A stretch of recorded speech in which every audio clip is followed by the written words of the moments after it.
عمران خان سے میں نے سوال کیا تھا پشاور میں، دوسرا موقع تھا. The first one was in 2015 and the second ابھی جو عمران خان آئے تھے اور وہ جو ان کے ساتھ میں نے سوال کیا تھا، عمران خان اس پہ برا مان گئے تھے. تو آپ یقین جانیے کہ اس پریس کانفرنس میں، اس سے ایک دن پہلے پریس کانفرنس میں جانے سے پہلے مجھے صوبائی وزراء نے فون کیا، مجھے کچھ صحافی کی سینئر صحافیوں نے کالز کی کہ آپ پریس کانفرنس میں ضرور آئیں لیکن آپ سوال نہ کریں، مہربانی کریں، ہماری عزت رکھیں، آپ سخت سوال کریں گے تو ہمارے لیے امبیرسمنٹ ہو جائے گی، عمران خان خفا ہو جائے گا. اب انہوں نے اپنے دیوتا کو خوش کرنے کے لیے تاکہ وہ خفا نہ ہو، وہ ایک صحافی کی منتیں کر رہے ہیں کہ آپ سوال نہ کریں. ایسے حالت میں اگر صحافی سوال اٹھاتا ہے، ظاہری بات ہے پھر اس کو اس کا برنٹ فیس کرنا پڑتا ہے، جس طرح ہمارے چینل نے اس کا برنٹ فیس کیا. اس صوبائی حکومت نے ہماری ادارے کے اوپر اشتہارات کی پابندیاں لگا دی اور اشتہار بند کر دیا. میرا نام عارف یوسف زئی ہے اور میں بنیادی طور پر صوابی کے علاقے ٹھنڈکوئی سے تعلق رکھتا ہوں. وہیں پر میں پیدا ہوا تھا، وہیں پر ابتدائی تعلیم، اور اس کے بعد میں نے کالج کی زندگی میں نے پشاور میں گزاری. ایڈورس کالج میں تھا میں، اور اس کے بعد جو تعلیمی سلسلہ تھا وہ پشاور یونیورسٹی سے میں نے جرنلزم ماس کمیونیکیشن کیا تھا، اور پشاور کے ایک private law college frontier law college سے میں نے LLB کی ڈگری حاصل کی تھی. اگر اپنی بات کروں 100% بائی چانس تھا، میری کوئی منصوبہ بندی نہیں تھی کہ میں صحافی بنوں گا، بلکہ میں بتاؤں میری منصوبہ بندی یا میرا ذہن یہ تھا کہ میں نے اچھا وکیل بننا ہے. اسی لیے میں نے صحافت کی ڈگری جب لی تو اس کے بعد میں نے LLB کی. تو میری خواہش تھی کہ میں وکیل بن جاؤں اور قانون کے شعبے میں اپنی خدمات بھی دوں اور اپنا نام بھی پیدا کروں. لیکن جب میں نے جرنلزم کیا اور میں فیلڈ میں آ گیا تھا ابتدا میں، ان دا مین ٹائم جب میری LLB کی ڈگری مکمل ہوئی تو میں نے تھوڑے عرصے کے لیے اپرینٹسشپ کے لیے میں عدالتوں میں گیا.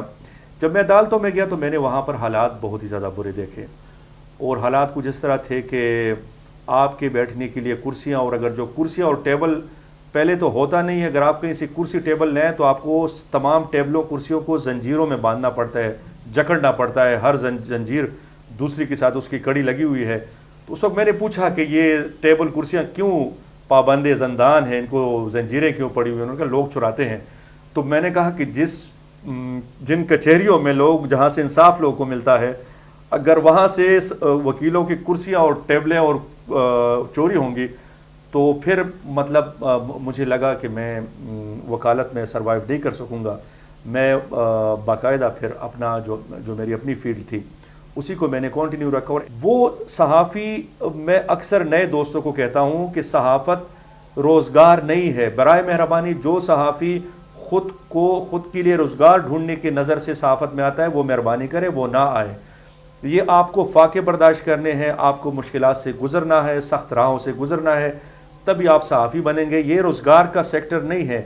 یہ بیسیکلی صحافت پیشن ہے، یہ جنون ہے، یہ پیشن ہے. اور صحافت ماضی میں ہم دیکھیں تو صحافت مشنری پریس ہوا کرتی تھی، اور صحافت ایک مشن کا اور ایک مقصد کا نام تھا. تو آپ نے صحافت کو کنٹریبیوٹ کرنا ہے اپنے صحافتی کام سے. ضروری نہیں کہ یہاں پر آپ کے پاس لگژری ہو، آپ کی بڑی بڑی تنخواہیں ہو. ماضی میں ہم اپنے صحافتی اکابرین کو دیکھتے ہیں کہ ان کے پاس گاڑیاں نہیں ہوتی تھیں، ان کے پاس پیسے نہیں ہوتے تھے، لیکن صحافت ضرور ہوتی تھی. اسی لیے ان لوگوں کے اوپر ہم نے دیکھا کہ ان کو عقوبت خانوں میں ڈالا گیا. صحافیوں نے کوڑے کھائے، صحافیوں نے ان دی لائن آف ڈیوٹی اپنی جانیں دی، شہادتیں لی. کیوں؟ اس مشن کے لیے، اس کاز کے لیے. تو صحافت کاز ہے، روزگار نہیں ہے. جو روزگار کی نظر سے یہاں پر آئے گا ان کو تو میں ابھی سے کہتا ہوں کہ مہربانی کرے، بڑے مشکلات ہے. اس طرح دنیا میں اور بڑے سارے روزگار ہیں، وہ ادھر چلا جائے. جس بندے میں ڈٹ کے سوسائٹی سے، حکمرانوں سے، ان سے ٹکرانے کا، ڈٹے رہنے کا حوصلہ موجود ہے، بھلی ان کی جیب میں پیسے ہو نہ ہو، وہ سروائیول کرنا جانتے ہیں، وہ لوگ صحافت میں ہیں. جو روزگار کی نیت سے آتے ہیں ان کے لیے تو مشورہ ہے کہ وہ بالکل نہ آئیں. دیکھیں بڑی ساری چیزیں ہوتی ہیں. ایک صحافی کے لیے سب سے بنیادی چیلنجنگ سچویشن اس کا اپنا دفتر ہی ہوتا ہے. ایٹ ٹائمز آپ کے اوپر اپنے اداروں کی جانب سے پریشرز ہوتے ہیں کہ آپ یہ خبر چلائیں، یہ نہ چلائیں، ان کو فیور دے دیں، ان کو فیور نہ دیں، اس پارٹی کو تھوڑا زیادہ کوریج دیں، اس پارٹی کو تھوڑا دبا کے رکھیں، فوج کی اس طرح کوریج کرے، فلانی ادارے کی اس طرح کوریج کریں. صحافت جب ڈکٹیشن کے ساتھ ہو وہ کیا صحافت ہوگی؟ تو نہ صرف اداروں کے مالکان یا اداروں کے جو ٹاپ ہائرارکی ہوتی ہے وہاں سے انسٹرکشنز آتی ہیں، بلکہ ہمارے جو پاکستان کے اندر ادارے ہیں بہت ساری چیزیں ہوتی ہیں، سیکیورٹی معاملات میں آپ کو فوج سے انسٹرکشنز آتی ہیں کہ آپ صحافت اس طرح کریں، یہ سٹوری اس طرح کریں۔ اب تو یہ حالت ہو گئی ہے کہ جو ڈیموکریٹک گورنمنٹس ہیں، جو کہ خود کو جمہوری حکومتیں کہتی ہیں، جو الیکشن سے اقتدار میں آتی ہیں، وہ جماعتیں جب اقتدار میں آتی ہیں تو وہ صحافت کا گلا گھونٹنے کے لیے ان کے پاس ایک زبردست ٹول ہے، اور ماضی میں اس طرح نہیں تھا کہ اس ٹول کا استعمال صحافت کا گلا گھونٹنے کے لیے کیا جاتا تھا، لیکن اب کیا جاتا ہے، اور ان کے پاس وہ آلہ ہے اشتہار کا۔ ان کے پاس اخباری اشتہار ہوتے ہیں، الیکٹرانک میڈیا کے اشتہار حکومتوں کے پاس ہوتے ہیں۔ اب حکومت کیا کرتی ہے کہ اس اخبار کو یا اس چینل کو اشتہار دیتی ہے جو کہ ان کے گن گاتا ہے۔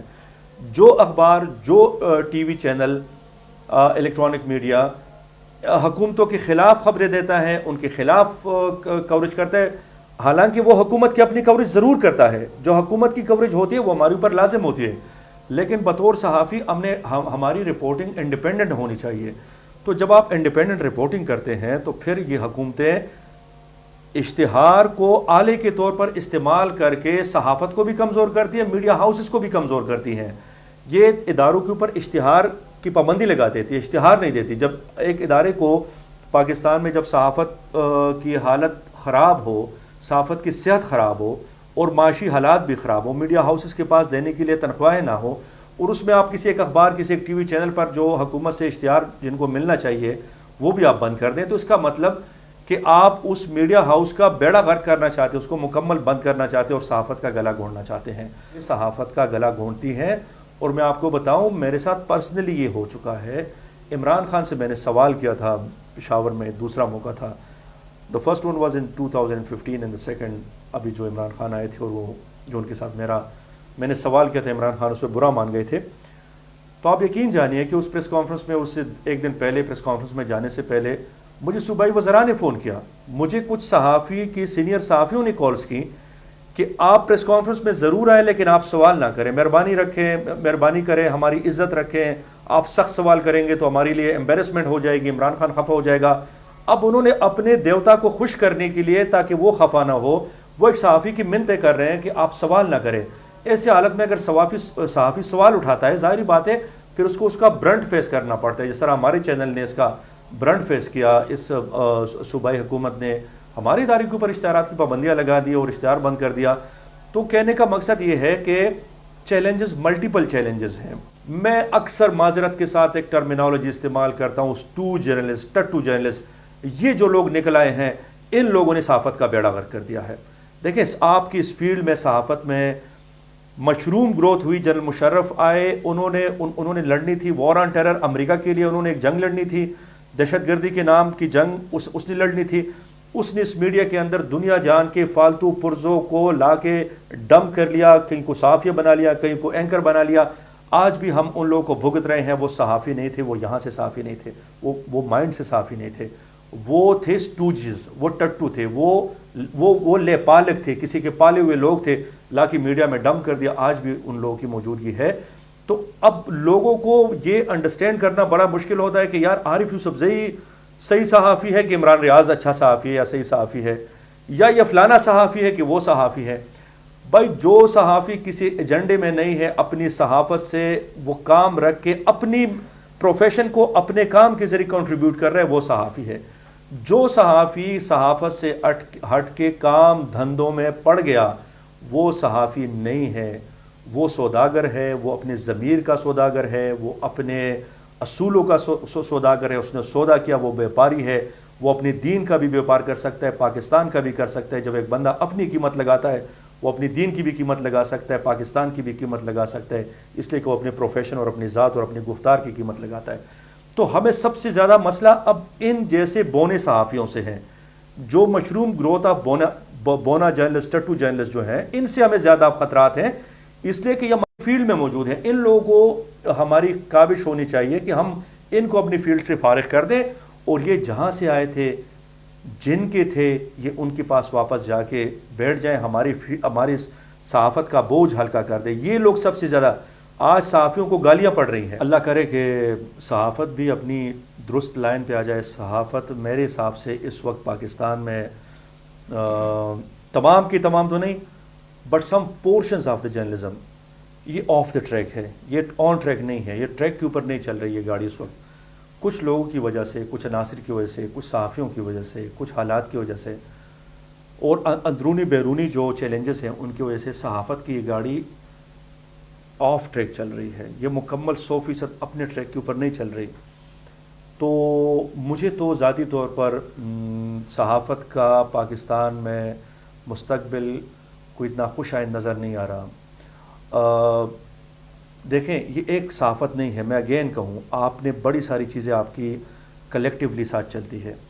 اگر آپ کی معیشت گرو کرتی ہے, اگر آپ کے جو ملک کے اندر ادارے ہیں وہ گرو کرتے ہیں, آپ کے ساتھ جو پرائیویٹ سیکٹر ہے وہ گرو کرتا ہے, آپ کے ملک کے اندر جو قانون نافذ کرنے کے لیے ادارے ہیں وہ گرو کر کے پازیٹیولی گرو کریں, آپ کے ملک میں جو قانون کی تشریح اور جہاں سے لوگوں کو انصاف ملتا ہے عدلیہ وہ ادارے گرو کریں, تو یقینی طور پر اس کے ساتھ میڈیا گرو کرے گا. جتنا نقصان عمران خان کی حکومت نے میڈیا کو پہنچایا, صحافت کو پہنچایا, یہ ناقابل تلافی ہے.